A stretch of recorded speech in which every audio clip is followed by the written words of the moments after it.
പശ്ചിമേഷ്യയിൽ വീണ്ടും യുദ്ധം കനക്കുമെന്ന ആശങ്ക. ഇറാനിൽ ആക്രമണം പുനരാരംഭിക്കേണ്ടി വന്നേക്കാമെന്നാണ് US പ്രസിഡന്റ് ഡൊണാൾഡ് ട്രംപിന്റെ മുന്നറിയിപ്പ്.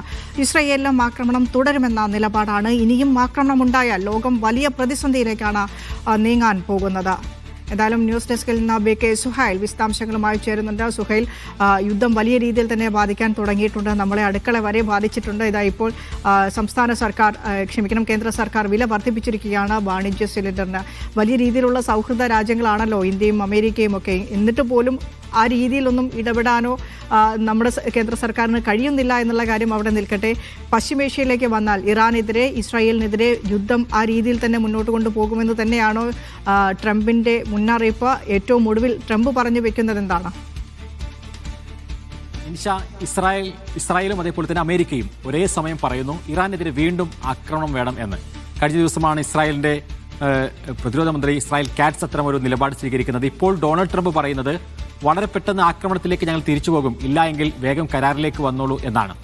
എന്ന് മാത്രമല്ല, അതിന് ഉപോത്പലകമായിട്ടുള്ള പലതരത്തിലുള്ള കാര്യങ്ങൾ കൂടി ഇപ്പോൾ ഉണ്ടാവുകയാണ്. കൂടുതൽ ആയുധങ്ങളും അതേപോലെ തന്നെ വെടിക്കോപ്പുകളും പശ്ചിമേഷ്യയിലേക്ക് അമേരിക്ക ഇറക്കുമതി ചെയ്തുകൊണ്ടിരിക്കുകയാണ്. ഇസ്രായേലിലേക്ക് തന്നെ വിവിധ ബോംബുകളും അതേപോലെ തന്നെ മിസൈൽ ശേഖരങ്ങളും എത്തിക്കഴിഞ്ഞു എന്നാണ് നമുക്കിപ്പോൾ അറിയാൻ സാധിക്കുന്നത്.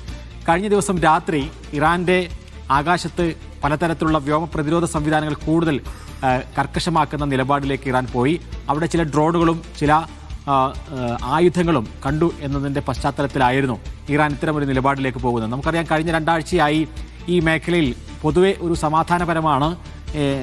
ഈ നാവിക മേഖലയിൽ ചില ഹോർമുസ് കടലിടുക്കിൽ പ്രതിസന്ധി ഉണ്ട് എങ്കിലും വ്യോമാക്രമണങ്ങൾ കാര്യമായി ഇറാനും അതേപോലെ തന്നെ ഇസ്രായേലും അമേരിക്കയും ഈ മേഖലയിൽ നടത്തിക്കൊണ്ടിരിക്കുന്നില്ല.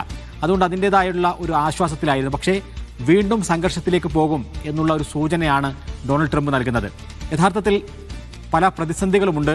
ഒന്ന്, ഹോർമുസ് കടലിടുക്ക് ഇറാൻ പ്രധാനപ്പെട്ട ഒരു ആയുധമാക്കി മാറ്റിയെടുക്കുന്നതിലൂടെ സാമ്പത്തിക മേഖലയിൽ ഉണ്ടാകുന്ന ഈ പ്രതിസന്ധി തന്നെയാണ് ലോകത്താകെയുള്ളത്. ഇപ്പോൾ നമുക്കറിയാം, നമ്മുടെ ഓരോരുത്തരുടെയും അടുക്കളകൾ, ഹോട്ടലുകൾ എല്ലാം ഒരു തീവില നമ്മൾ പ്രതീക്ഷിച്ചിരിക്കുകയാണ്. 60% വില വർദ്ധിപ്പിക്കേണ്ടി വരുമെന്ന് നമ്മുടെ ഹോട്ടൽ മാനേജ്മെൻറ്റ് പറയുകയാണെങ്കിൽ ലോകത്താകെ ഇതാണ് ഒരു സംഭവം എന്നുള്ള കാര്യത്തിൽ ഒരു തർക്കവുമില്ല. കാരണം അമേരിക്കയിൽ വില വർദ്ധിച്ചുകൊണ്ടിരിക്കുന്നു. യൂറോപ്പിൻ്റെ പല ഭാഗങ്ങളിൽ ഗ്യാസിന് വർദ്ധിച്ചത് 50% വിലയാണ്.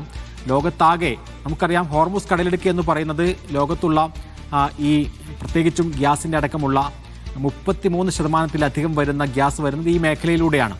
അപ്പോൾ സ്വാഭാവികമായും അത് അടഞ്ഞു കിടക്കുന്നതോടുകൂടി ഇതിൻ്റെ വലിയ പ്രതിസന്ധി ഉണ്ടാകുമെന്നുള്ള കാര്യത്തിൽ തർക്കമില്ല. അപ്പോൾ സാമ്പത്തിക മേഖലയിൽ ഉണ്ടാകുന്ന ആഘാതം അത് ഇനിയും മുന്നോട്ട് പോവുകയാണെങ്കിൽ വലിയ പ്രതിസന്ധിയിലേക്ക് പോകും. അതുകൊണ്ട് തന്നെ നമുക്ക് ഇനി ഉള്ള കാലം എന്ന് പറയും, വീണ്ടും ആക്രമണം തുടരുകയാണെങ്കിൽ വലിയ പ്രതിസന്ധി തന്നെയായിരിക്കും ഉണ്ടാവുക എന്നുള്ള കാര്യത്തിൽ ഒരു തർക്കവുമില്ല. BK സുഹൈലാണ് ന്യൂസ് ഡെസ്കിൽ നിന്ന് വിശദാംശങ്ങൾ പങ്കുവച്ചത്.